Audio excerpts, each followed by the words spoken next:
Huy! Bingi ka ba? Ilang beses ko bang sasabihin sa'yo na ayaw ko ng masyadong matamis na kape?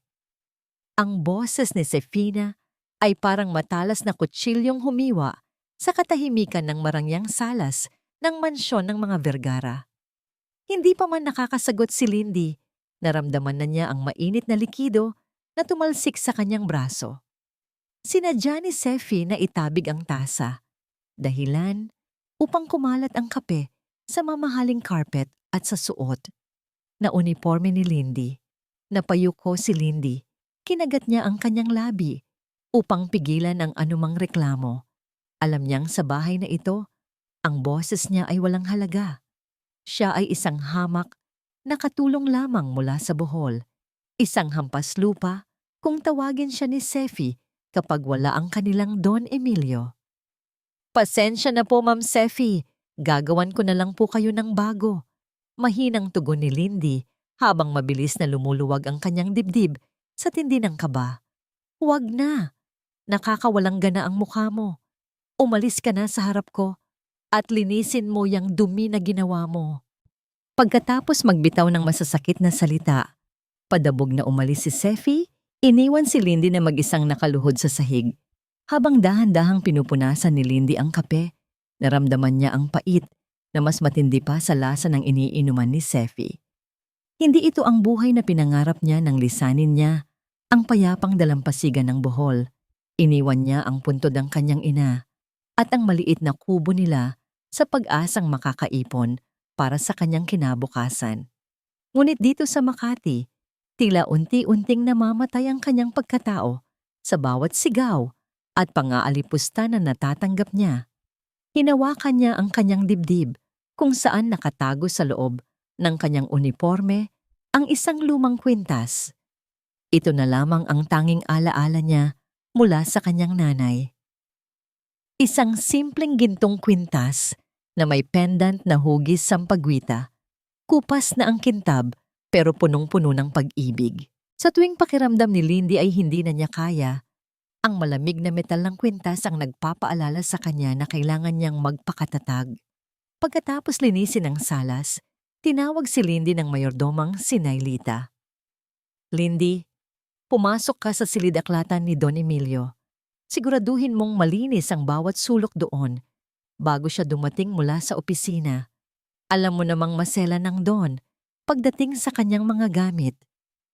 Opo, Nailita. Sagot ni Lindy sabay punas ng pawis sa kanyang noo.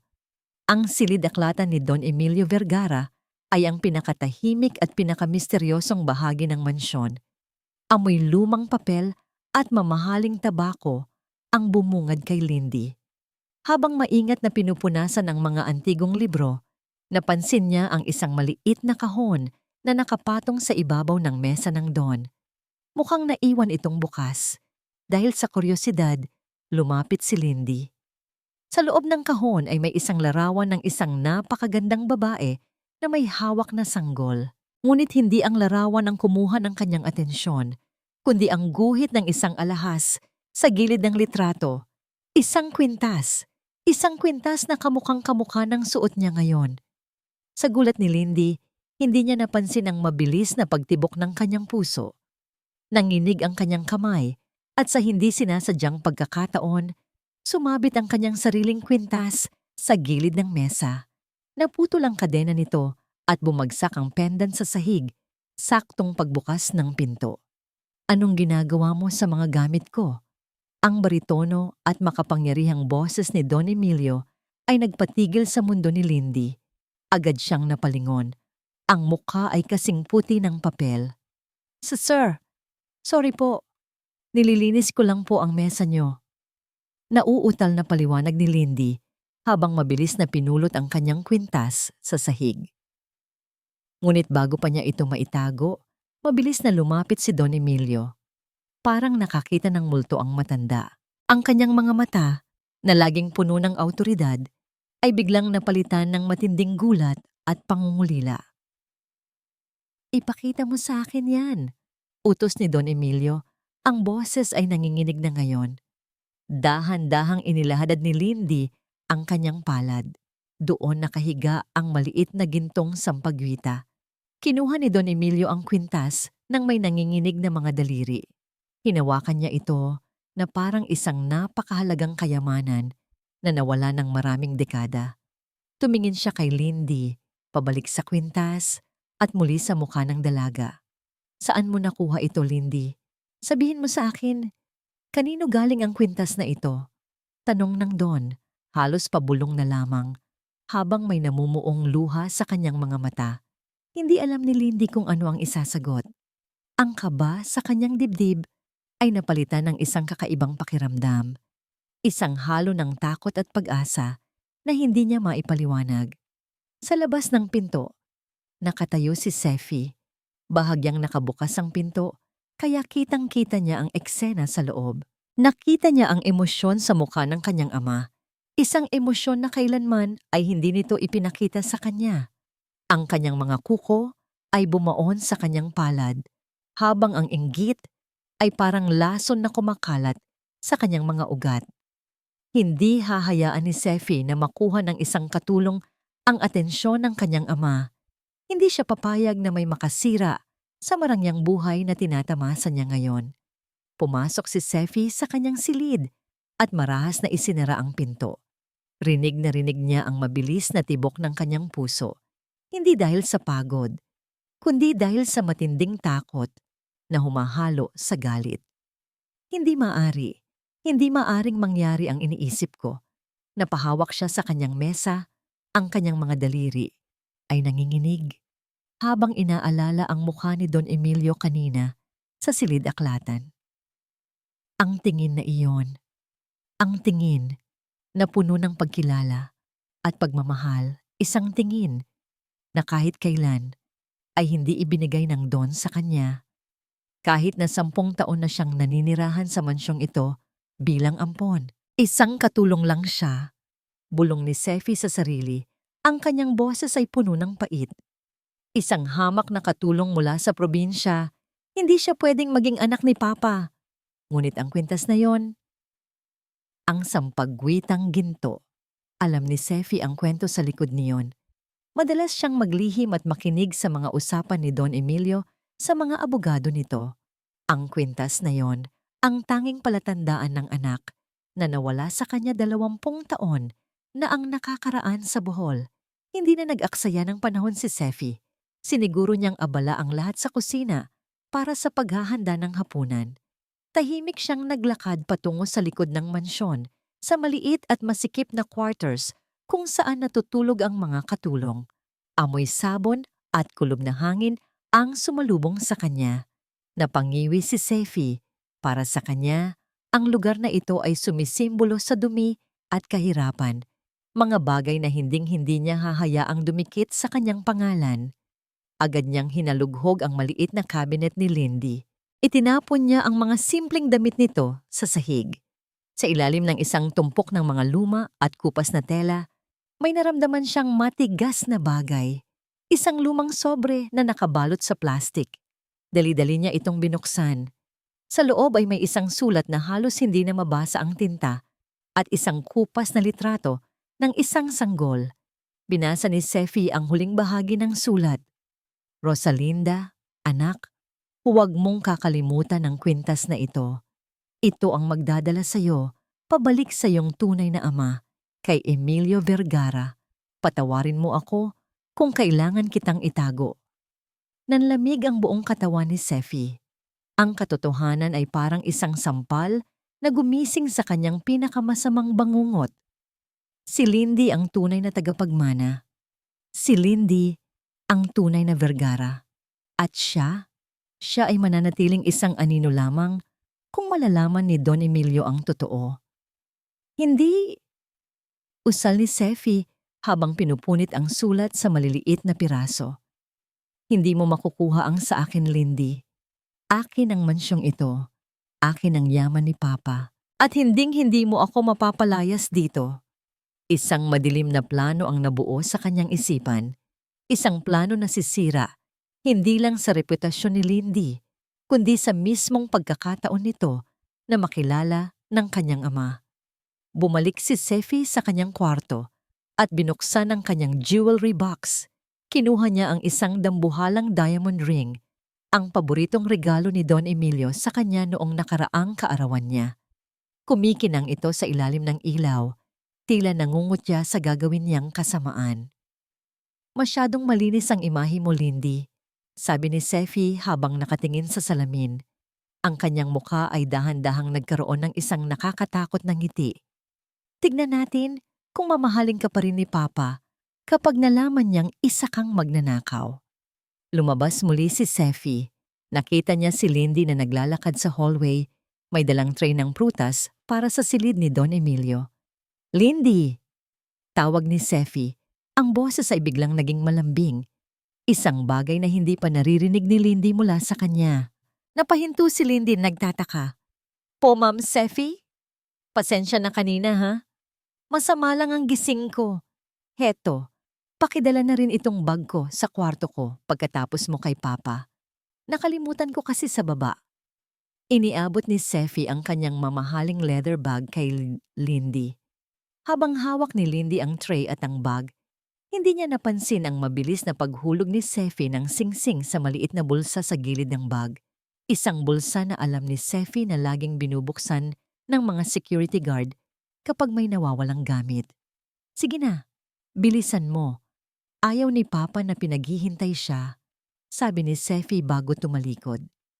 Habang naglalakad si Lindy palayo, hindi niya alam na bawat hakbang niya ay patungo sa isang bitag na magpapabago sa kanyang buhay ng tuluyan.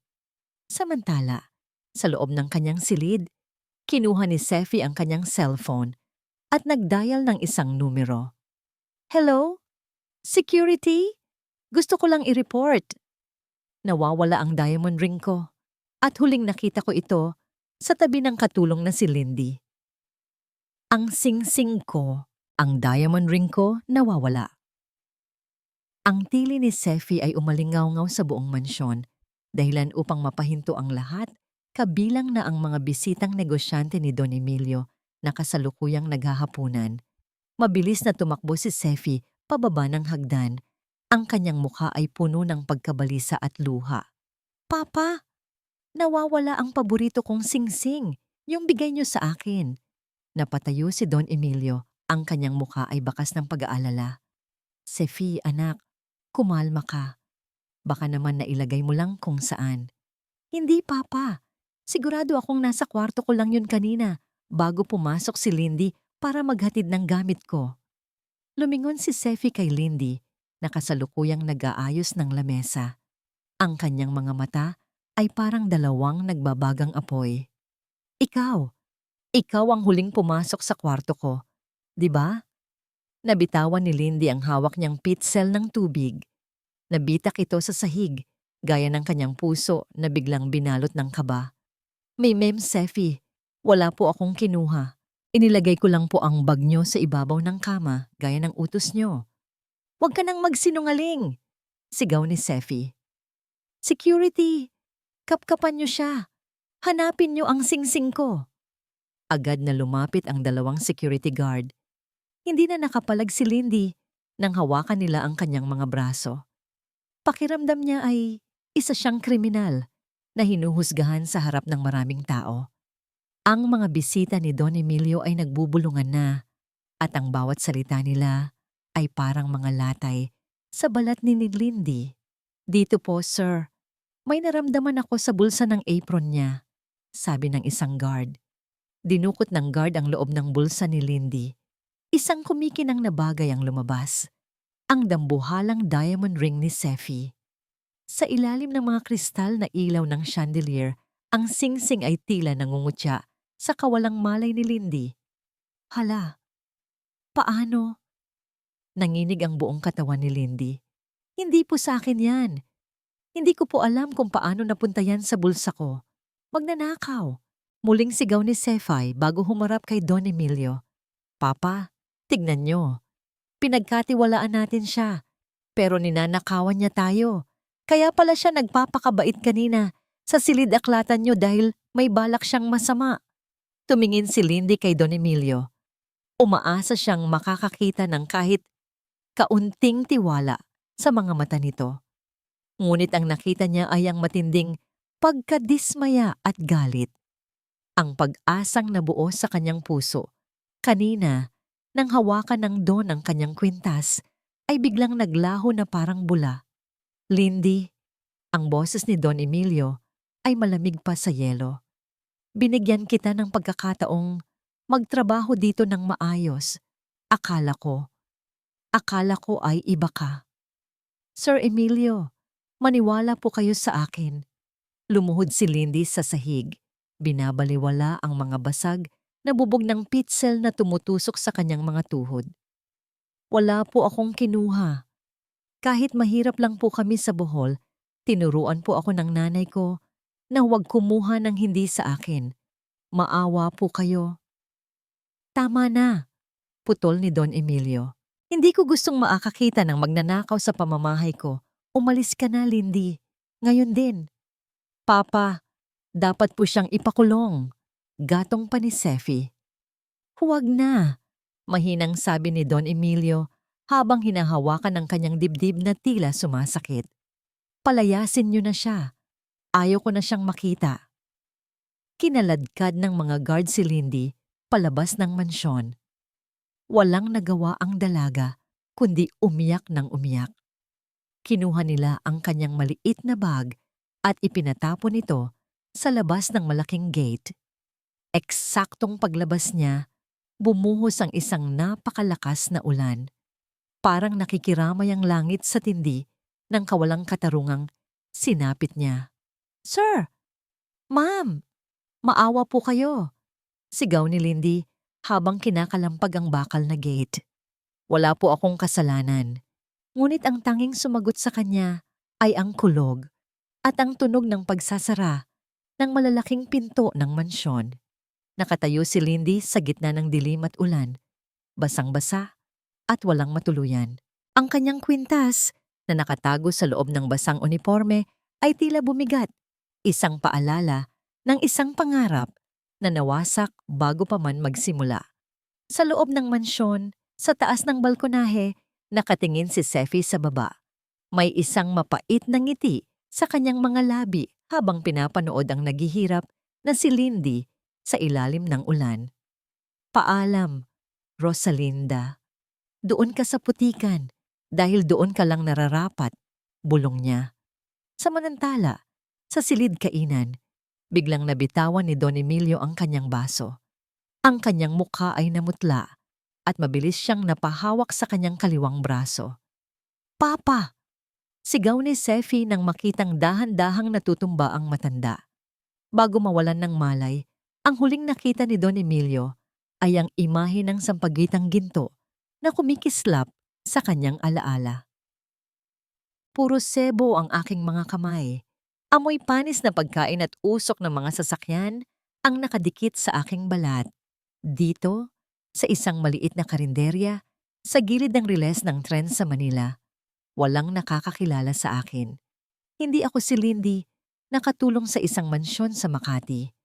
Ako lang ang babaeng tagahugas ng plato na binabayaran ng sapat lang para sa isang tulyasin ng kanin at isang gabi sa masikip na paupahan. Lindy, yung mga baso, bilisan mo, maraming customer. Sigaw ng may-ari ng karinderya. Opo, Aling Marta, hehetong na po. Sagot ko habang pinapahid ang pawis sa aking noo gamit ang dumi ng aking braso.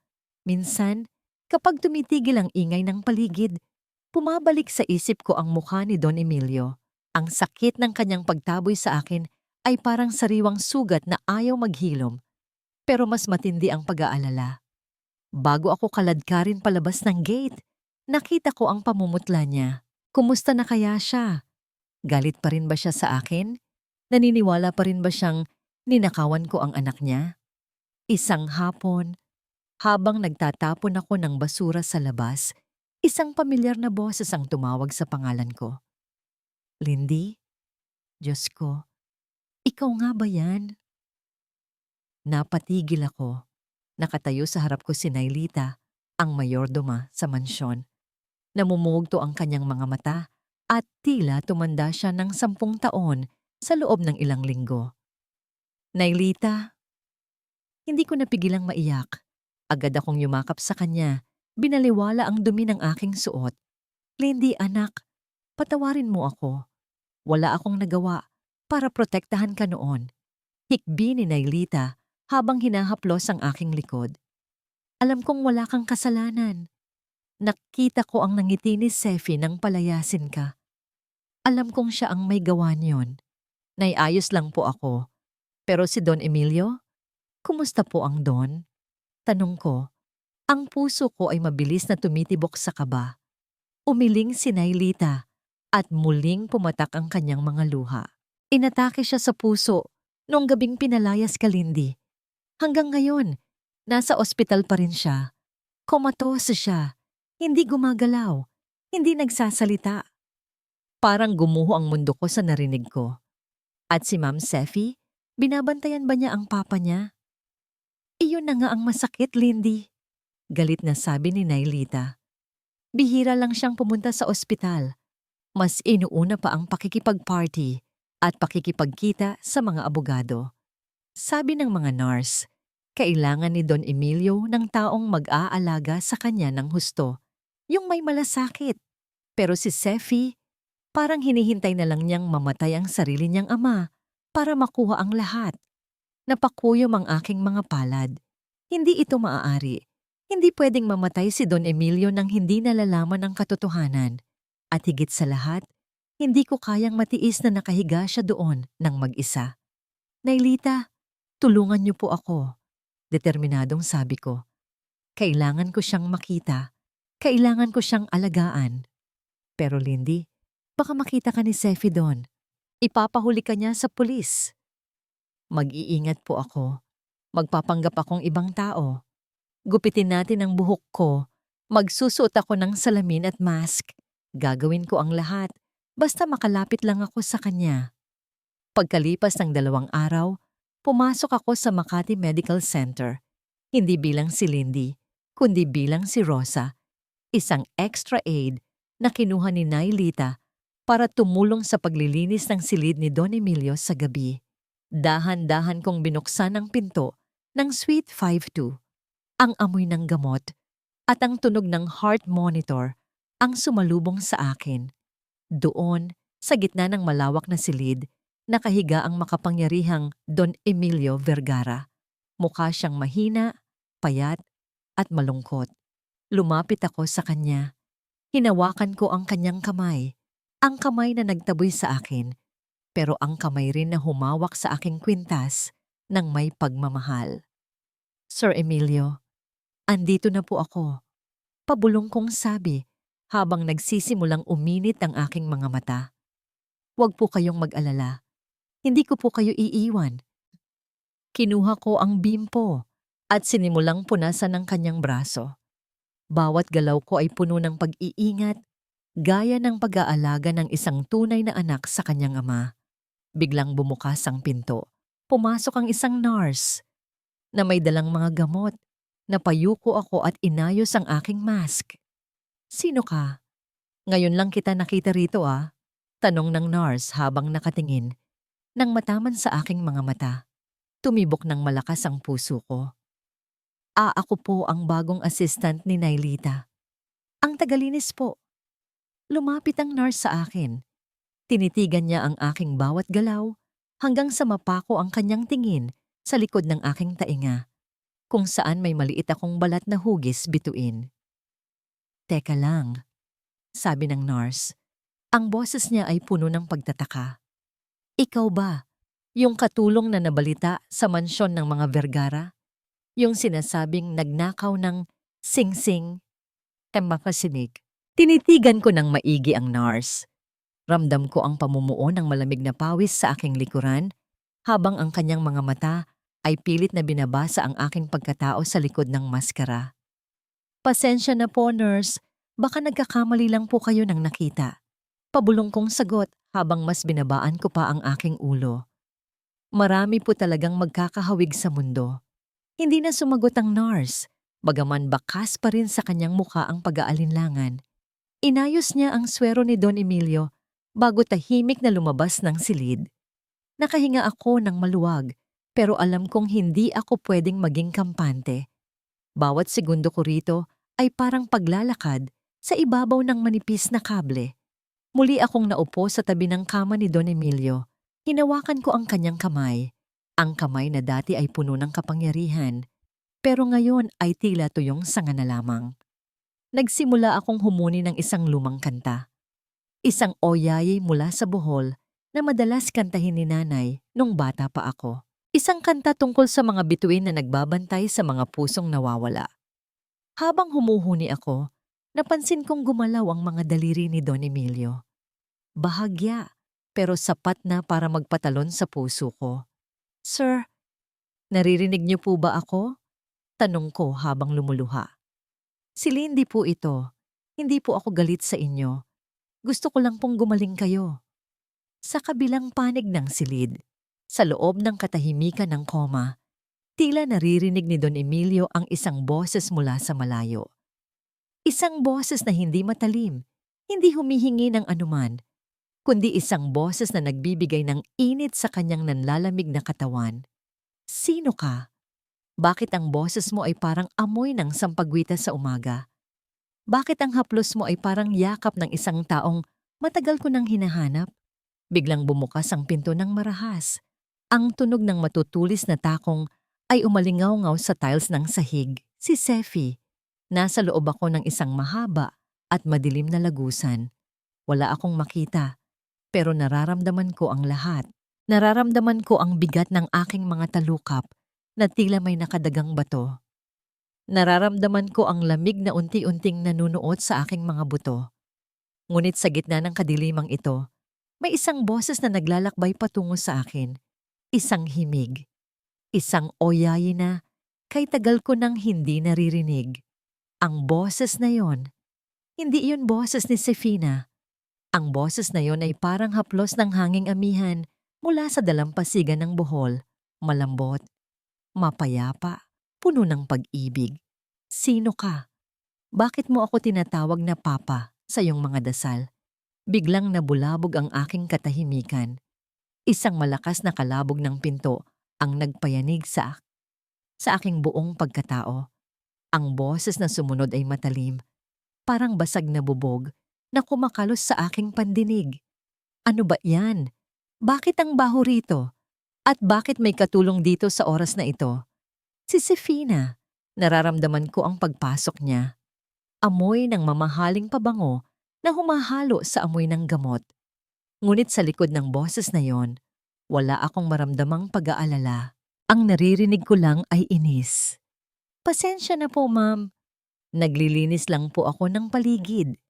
Narinig kong sagot ng babaeng kanina lang ay kumakanta. Bakit parang pamilyar ang boses niya? Bakit tila nangangatal siya sa takot? Umalis ka na. Labas. Nakakaistorbo ka sa pag-uusap namin ng abogado. Sigaw ni Sefina. Narinig ko ang mabilis na paghakbang ng babae. Gusto kong sumigaw. Gusto kong sabihing, huwag kang umalis. Ikaw lang ang nagbibigay sa akin ng lakas. Pero ang dila ko ay tila nakagapos. Attorney Santos, kailan ba matatapos ang dokumento? Kailangan ko ng pirmahan ang transfer of assets habang ganito pa ang lagay ni Papa.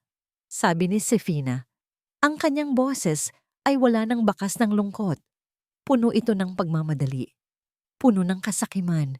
Diyos ko, Emilio. Anong nagawa mo? Iyan ba ang anak na pinalaki mo sa luho?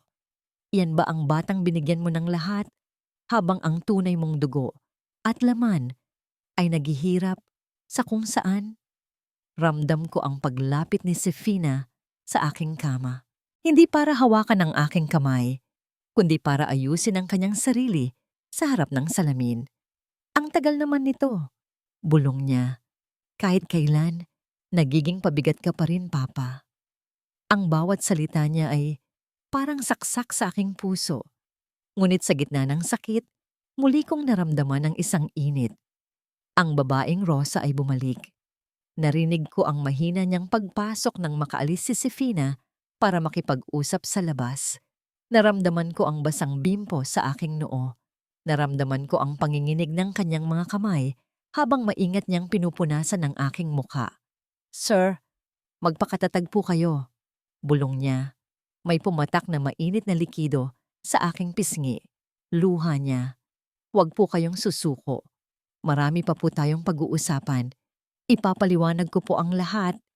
Ang boses na yon. Ang amoy na yon. Hindi ako pwedeng magkamali. Ang sampagwitang ginto. Ang batang nawala sa akin sa Bohol. Sa isang iglap, tila nagkaroon ako ng lakas na hiram sa langit. Ipinon ko ang lahat ng aking natitirang hininga. Pinilit kong igalaw ang aking mga daliri. Pinilit kong wasakin ang pader ng kadiliman na nakapaligid sa akin. Idinilat ko ang aking mga mata. Malabo. Maliwanag. Nakita ko ang isang babaeng nakamaskara, ngunit ang kanyang mga mata ay punong-puno ng mga bituin at luha. Ang mga mata ng aking asawa, ang mga mata ng aking tunay na anak. Mabilis siyang tumalikod para umalis, takot na baka makita siya ng iba. Ngunit bago pa siya makahakbang, mabilis kong iniabot ang aking kamay at hinawakan ng mahigpit ang kanyang braso. Lindy? Ang boses ko ay paos at halos hindi marinig, pero sapat na para patigilin ang mundo. Ikaw ba? Ikaw ba ang tunay kong anak? Hindi na makayanan ng konsensya ko. Bawat gabi, ang mga mata ni Lindy na puno ng luha at ang nanghihinang mukha ni Don Emilio ang dumadalaw sa aking panaginip. Hawak ko ang isang kupas na brown envelope. Sa loob nito ay ang katotohanang ninakaw sa loob ng 20 taon. Isang liham mula sa pumanaw na ina ni Lindy at ang bagong DNA test na palihim kong ipinagawa gamit ang hibla ng buhok ni Don Emilio mula sa kanyang suklay. Naglakad ako sa hallway ng ospital. Ang bawat hakbang ng aking mga lumang sapatos ay tila tambol na nagbababala ng isang malakas na bagyo. Pagdating ko sa tapat ng Suite 502, narinig ko ang pamilyar na boses ni Sefi. Matinis, mapagmataas. Attorney Santos, ayusin mo ang pirma. Sabihin niyo na lang na nag-nod si Papa. Kailangan ko nang makuha ang kontrol sa korporasyon bago pa magising ang mga buwisit na board members. Binuksan ko ang pinto ng walang katok. Tumigil ang mundo sa loob ng silid. Nanlaki ang mga mata ni Sefi nang makita ako. Nailita, anong ginagawa mo rito? Di ba sabi ko bantayan mo ang mansyon at huwag kang aalis doon nang wala akong utos? Sigaw ni Sefi habang mabilis na itinago ang mga dokumento sa kanyang likuran. Hindi ako natinag. Sa unang pagkakataon sa loob ng maraming taon, itinaas ko ang aking ulo at tinitigan siya ng diretso sa mga mata. Tapos na ang pagtatago mo, Sefi. Tapos na ang pagpapanggap mo bilang isang mabuting anak. Ang boses ko ay buo at matapang, kahit na sa loob-loob ko ay nanginginig ako.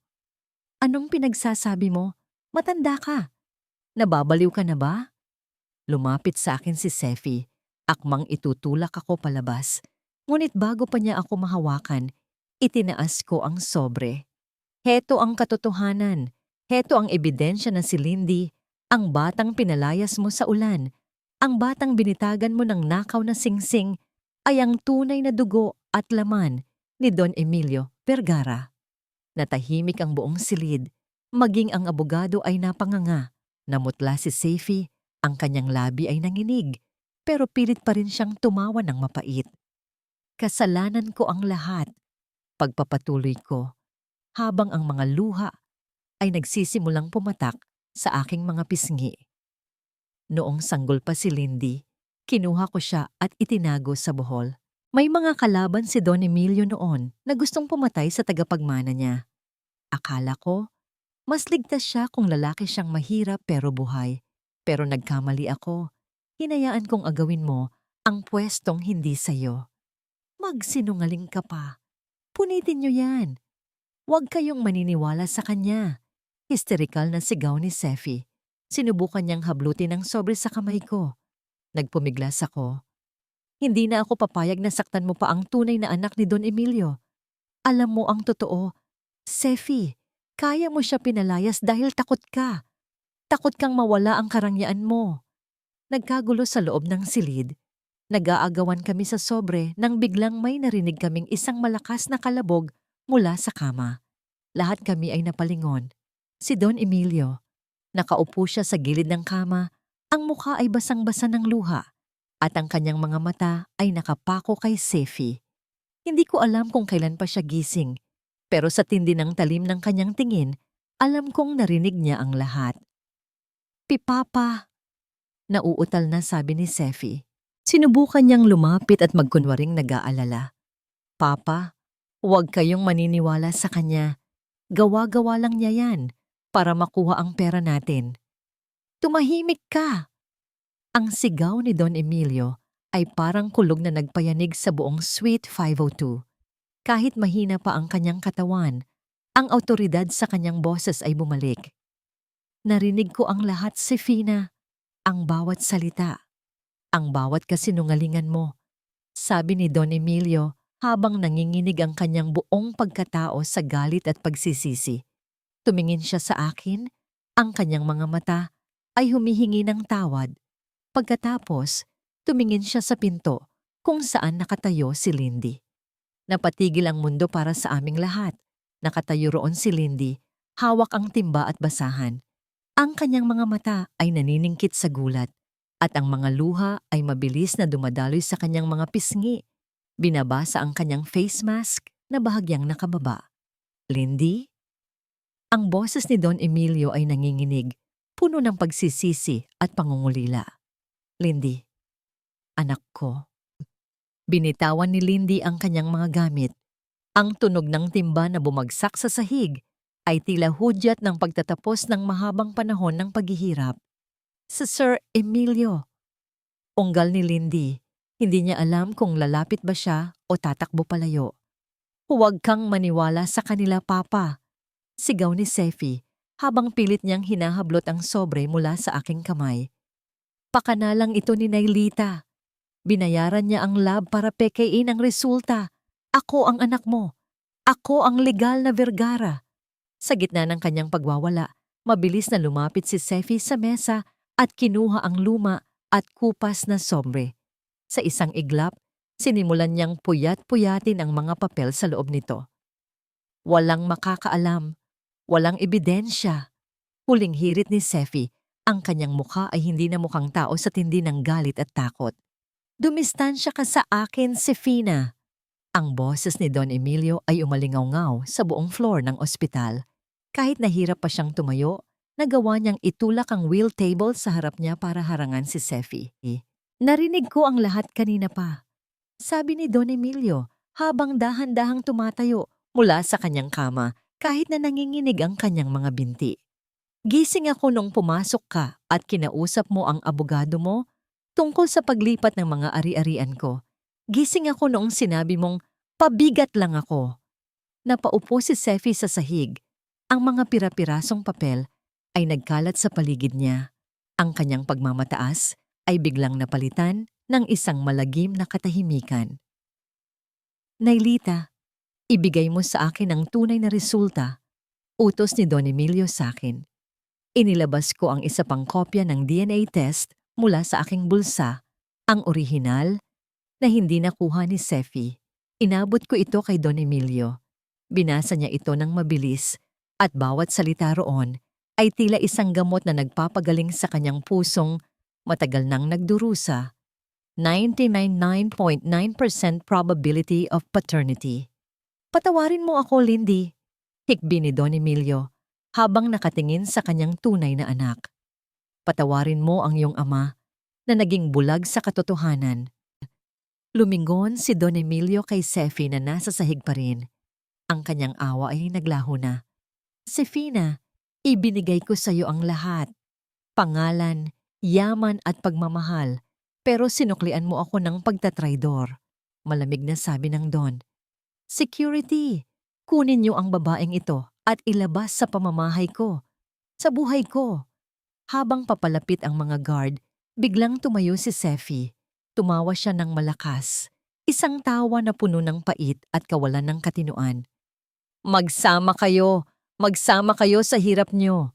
Sigaw niya bago siya mabilis na tumakbo palabas ng silid. Itinutulak ang lahat ng humaharang sa kanya. "Seffi, bumalik ka rito!" Sigaw ko. Dahil alam kong delikado ang lagay ng kanyang pag-iisip, naiwan kami sa loob ng silid. Si Don Emilio na nanginginig sa kama, si Lindy na nakatulala sa gitna ng silid, at ako na punong-puno ng pagsisisi. Dahan-dahang lumapit si Lindy kay Don Emilio. Lumuhod siya sa tabi ng kama at hinawakan ng kamay ng kanyang ama. Sa sandaling iyon, ang sampaggitang ginto sa kanyang leeg ay tila nagliwanag. "Papa," bulong ni Lindy. Ngunit ang katahimikan ay muling nabasag nang marinig namin ang malakas na preno ng sasakyan at ang sigaw ng mga tao sa labas ng ospital. Wala na. Tapos na ang lahat. Tumatakbo ako sa hallway ng ospital pero hindi ko maramdaman ang sahig sa ilalim ng aking mga paa. Ang naririnig ko lang ay ang paulit-ulit na boses ni Papa, hindi ni Don Emilio. "Sefina, lumayas ka." Ang bawat taong nadadaanan ko ay tila may mapanghusgang mga mata. Alam ba nila? Alam ba nila na ako ay isang impostora? Na ang lahat ng alahas ko, ang pangalan ko, at ang marangyang buhay ko ay hiram lang sa isang katulong na tinawag kong hampas lupa. Lumabas ako sa main entrance ng ospital. Ang init ng kalsada at ang ingay ng mga busina ay sumalubong sa akin. Hilo ako. Puno ng luha ang aking mga mata, kaya malabo ang lahat. Bakit siya? Bakit si Lindy? Bakit kailangan siya ang tunay na anak? Ang sigaw ng isip ko. Pumasok ako sa mansyon ng mga Vergara. 10 taon na ang nakakaraan. Akala ko, iyon na ang katapusan ng gutom ko. Akala ko, ligtas na ako. Pero bawat araw, natatakot ako. Natatakot ako na isang araw, magigising si Don Emilio at sasabihing, "Sefi, hindi kita kailangan. Hindi kita dugo at laman." Kaya ginawa ko ang lahat. Naging perpekto akong anak. Pero nang dumating si Lindy, nakita ko ang tingin ni Papa na kailanman ay hindi niya ibinigay sa akin. Ang tingin ng tunay na pagkilala. Doon nagsimula ang lason sa puso ko. Inisip ko, kung mawawala si Lindy, mananatili akong reyna. Kung sisirain ko siya, ako pa rin ang mahal ni Papa. Pero nagkamali ako. Sa pagtatangka kong sirain si Lindy, ang sarili ko pala ang unti-unti kong pinapatay. Hindi ko napansin na nasa gitna na ako ng kalsada. Isang malakas na busina ang bumasag sa aking pag-iisip. Isang dambuhalang truck ang mabilis na paparating sa akin. Nanigas ang aking mga binti. Parang tumigil ang mundo. Marahil ito na ang katapusan. Marahil ito ang nararapat sa isang katulad ko. Ipinikit ko ang aking mga mata at naghintay sa impact. "Sefi, huwag!" Naramdaman ko ang isang malakas na tulak. Bumagsak ako sa semento sa kabilang gilid ng kalsada. Ang truck ay humarurot lampas sa akin. Iniwan ang amoy ng sunog na goma at alikabok. Hingal na hingal ako. Nanginginig ang buong katawan ko. Nang idilat ko ang aking mga mata, nakita ko ang isang babaeng nakaluhod sa tabi ko. Gasgas ang mga siko at punit ang uniformeng suot. Si Lindy. "Sefi, ayos ka lang ba? Nasaktan ka ba?" Tanong niya. Ang kanyang boses ay puno ng tunay na pag-aalala. Walang galit. Walang poot. "Bakit?" Ang tanging lumabas sa bibig ko. "Bakit mo ako iniligtas, Lindy? Sinira kita. Ninakawan kita ng pagkakataon na makasama ang tatay mo. Pinahiya kita sa harap ng lahat." Hinawakan ni Lindy ang aking balikat. Ang kanyang haplos ay kasing init ng araw sa Bohol. "Dahil alam ko ang pakiramdam, Sefi," mahinang sabi niya habang tumutulo ang kanyang mga luha. "Alam ko ang pakiramdam ng nag-iisa sa mundo. Alam ko ang takot na mawalan ng pamilya. Hindi kita kaaway, Sefi. Noon pa man, gusto lang kitang maging kapatid." Humagulgol ako ng iyak sa gitna ng kalsada. Doon, sa harap ng babaeng pinakamahal ko at pinakakinamumuhian ko, gumuho ang lahat ng pader ng aking pagmamataas. "Patawarin mo ako, Lindy. Patawarin mo ako." Usal ko sa pagitan ng mga hikbi. Bumalik kami sa ospital, katuwang ang mga guard. Pagpasok namin sa silid, nakita namin si Don Emilio na nakaupo. Tila hinihintay ang aming pagbabalik. Ang kanyang mukha ay matigas pa rin, pero nang makita niyang hawak ni Lindy ang kamay ko, bahagyang lumambot ang kanyang mga mata. Papa, lumuhod ako sa paanan ng kanyang kama. Hindi ko po hinihiling na patawarin niyo ako ngayon. Alam ko pong napakasama ko. Pero please, wag niyo po akong itaboy. Dahil wala na po akong ibang matatawag na pamilya, kundi kayo. Tumingin si Don Emilio kay Lindy. Parang tinatanong niya ang kanyang tunay na anak kung ano ang dapat gawin. Hinawakan ni Lindy ang kamay ng kanyang ama at tumingin sa akin. Papa, sapat na po ang galit, sabi ni Lindy. Binigyan tayo ng tadhana ng pangalawang pagkakataon para maging buo. Huwag po nating sayangin ang pagkakataong ito dahil sa nakaraan. Huminga ng malalim si Don Emilio. Ipinikit niya ang kanyang mga mata at pagkatapos ay tumingin sa akin, hindi na bilang isang Don, kundi bilang isang ama na pagod na sa gulo. Sefina, ang boses niya ay mabigat. Ang sakit na idinulot mo ay hindi ganoon kadaling makalimutan. Pero dahil kay Lindy, dahil sa busilak na puso ng aking tunay na anak, bibigyan kita ng isang pagkakataon. Isang pagkakataon para patunayan na karapat-dapat kang manatili sa pamilyang ito. Niyakap ko ang mga binti ni Don Emilio. Alam kong mahaba pa ang lalakbayin ko para makuha muli ang tiwala nila. Pero sa unang pagkakataon, sa loob ng 10 taon, hindi na ako natatakot.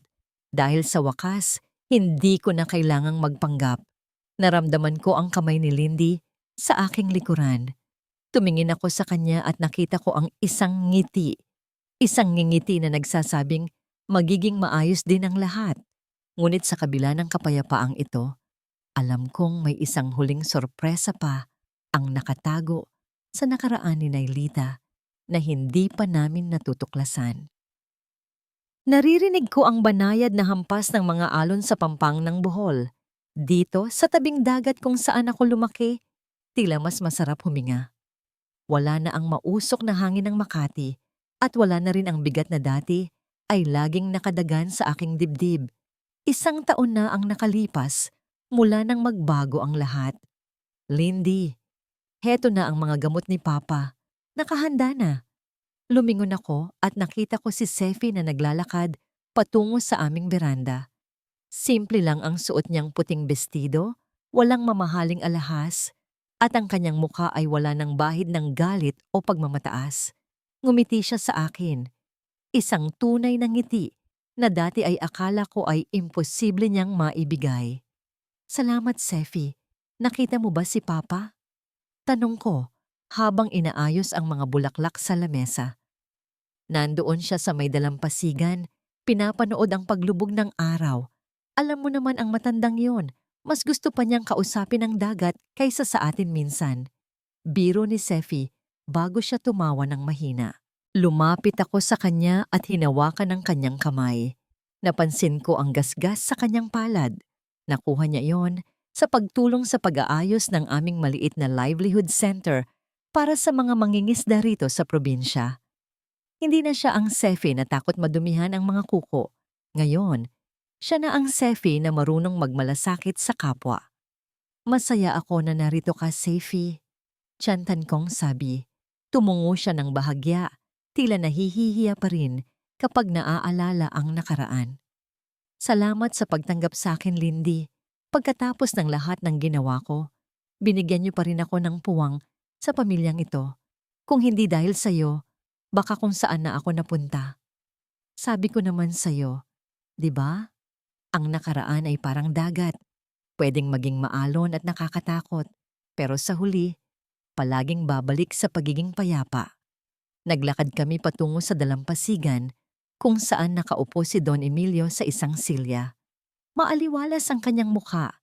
Malayo sa hitsura niya noong nasa ospital siya. Nang makita niya kami, kumitid ang kanyang mga mata sa tuwa at inilahad niya ang kanyang mga kamay. Ang aking 2 dalaga, masayang sabi ni Papa. Hali kayo rito. Tignan niyo ang langit, parang isang painting na ginawa ng Diyos. Tumabi kami sa kanya. Kinuha ni Papa ang aking kamay at ang kamay ni Sefi at pinagsama ang mga ito sa ibabaw ng kanyang tuhod. Naramdaman ko ang init ng kanyang palad, ang init ng proteksyon na matagal kong hinanap. Lindy, anak, tawag ni Papa sa akin, mayroon akong gustong ibigay sa iyo.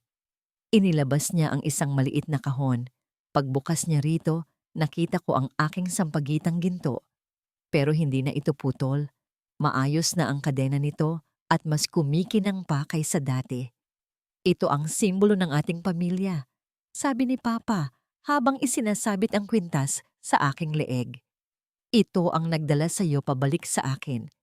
At gusto kong laging mong tandaan na kahit anong mangyari, ikaw ang tunay na tagapagmana ng aking pagmamahal.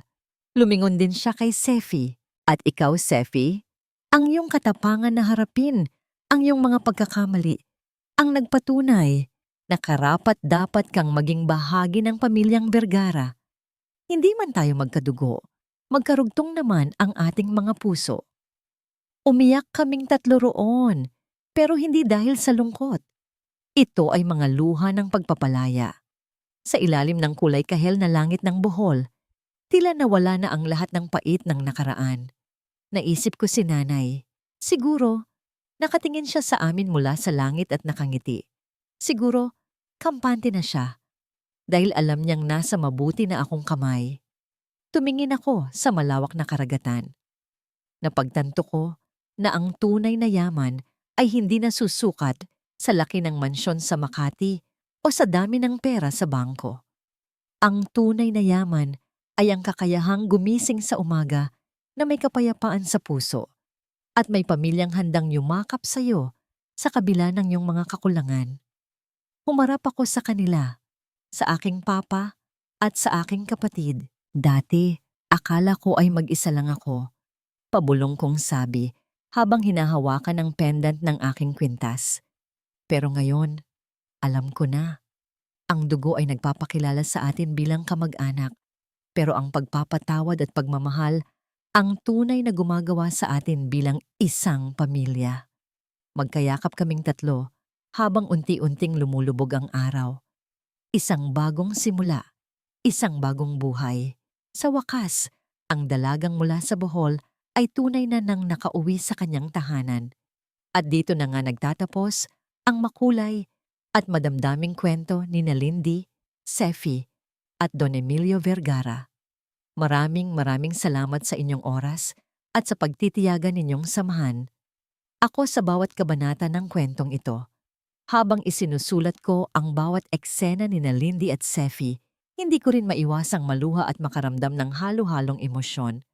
Para ko na rin kasing naging pamilya ang mga karakter na ito at ang bawat sakit at ligaya na pinagdaanan nila ay talagang tumagos sa aking puso. Gusto ko sanang iwan sa inyo ang aral na ang tunay na halaga ng isang tao ay hindi nakikita sa kislap ng ginto o sa taas ng katayuan sa buhay. Ang tunay na kayamanan ay matatagpuan sa ating kakayahang magmahal ng tapat at manatiling mabuti sa gitna ng mga pagsubok. Minsan, ang pinakamalaking tagumpay ay hindi ang paghihiganti, kundi ang pagkakaroon ng lakas na magpatawad at magbigay ng pangalawang pagkakataon sa mga taong naligaw ng landas. Gaya ni Lindy, sana ay huwag tayong mapagod na maging liwanag sa buhay ng iba. Sana ay nagustuhan ninyo ang paglalakbay na ito at sana ay nakapag-iwan ito ng kahit kaunting inspirasyon sa inyong mga puso.